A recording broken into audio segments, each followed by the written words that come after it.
Hello, hello, everyone. Happy Mindfulness Monday. As always, I gotta shift my phone because the lighting is super weird. Okay, don't want to have a shiny forehead. Can't have a shiny forehead on these. Just kidding. What's up, y'all? Happy Monday. I realized that I missed last week, and that is the reality of life sometimes, right? Sometimes things happen. So here I am. It's Mindfulness Monday. And wow, do we have some really great thoughts here at Inspire Life that I wanted to come on here and share with you all, because I think we all can resonate with this now more than ever. And the question I have for you all this week is, how do you do life and how do you show up for life when you are terrified? I don't know if any of you have heard of the acronyms of the word fear, but there's one side where I'm going to swear, so if you have little ones around, or maybe just let them hear the word. It's okay. It's just a word. Fear can represent two paradigms. One paradigm is fuck everything and run and don't face life and just keep avoiding that which you fear. And the second one is, how can you face everything and rise? And many of you know I teach on this concept all the time, that fear is always going to be part of life. And it doesn't matter where you're at in life, in your healing journey, if you're an entrepreneur, if you're getting a promotion at a job, if you're having a challenging time with your relationship, fear is always going to show up in our life in some version or some way. Why?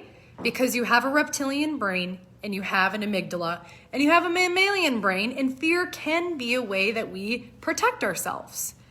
If you touch a hot stove, or there's a threat and there's a predator in your house, we want that fear response to kick in to either fight the threat or run away from it. We don't want to freeze. So fear can serve at times. And fear can also totally stop us and make us feel stuck in the pursuit of something that we really actually truly desire and are looking to embody. Something I hear often with practice members and clients is, on the healing journey, things can get messy. Not everything is butterflies and rainbows all the time, right? Not everything is always happy-go-lucky. And this is something we're up to facilitating, is teaching people that the toxic positivity movement, where you only do things when you feel good, like good vibes only, is only one side of the coin. What happens when you have a vision or a mission in something in your life and shit shows up and the fear shows up? Does it stop you? Or perhaps there's another way of living into it. Now, I want to be clear that it's important to also not bypass emotion. It's important not to just bypass and totally disregard your sensation and your feeling when you're having a fear come up. What you can do, though, is embrace it. And you can sense it and say, you know what? I'm scared. And if you connect with the sensation of fear underneath and say, I feel this tension in my chest, I feel nauseous, maybe I feel this headache, how can you learn to be with the experience of life and still take action towards your goals, your vision, and your mission anyway?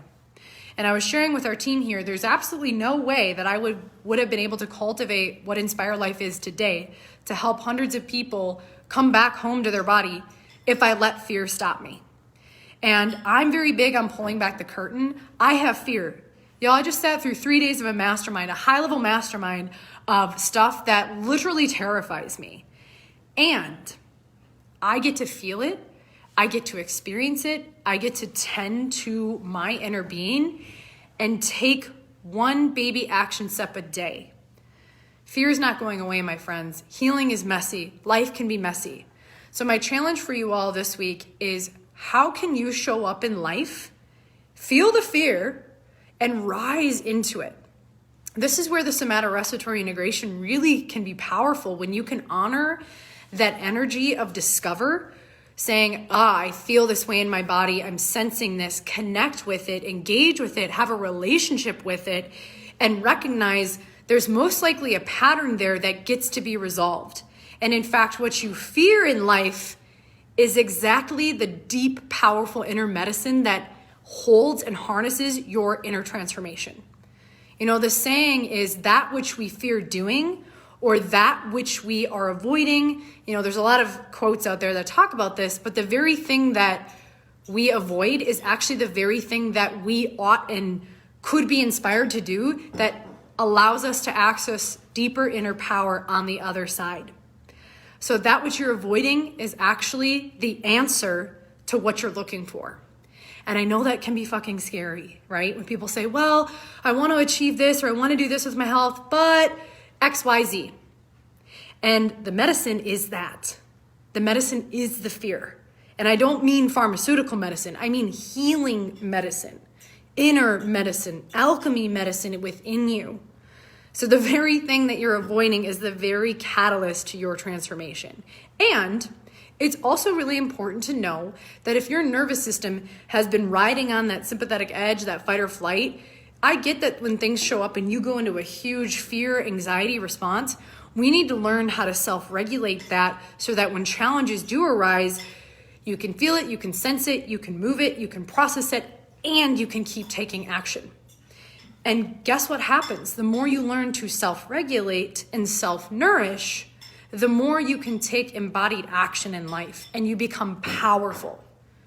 And I always try to share this when we're looking up to mentors and when we're following people that we admire. Just remember the key difference is like they deal with fears. They're human. Most people on the planet are human. There's probably some alien-like people out there, but we won't get into that. Most people are human and they have a reptilian brain. And what they have learned to do, this is the key word, adaptability. Face everything and rise. This is what integration is all about. This is what adaptability is all about. This is what resilience is all about. You may be afraid to jump in the cold water. You don't need to jump in cold Lake Superior, but what you could do is 30 seconds of a cold shower, right? Little baby steps that help you cultivate resilience.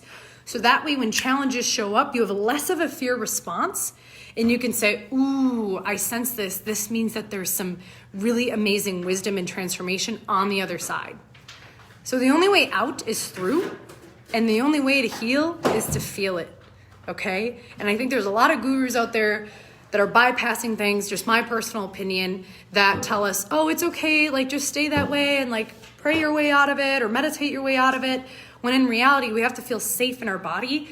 And the only way to cultivate safety is to actually have a conversation with the fear, to have a conversation with the challenge and recognize that what you fear can actually be your greatest power.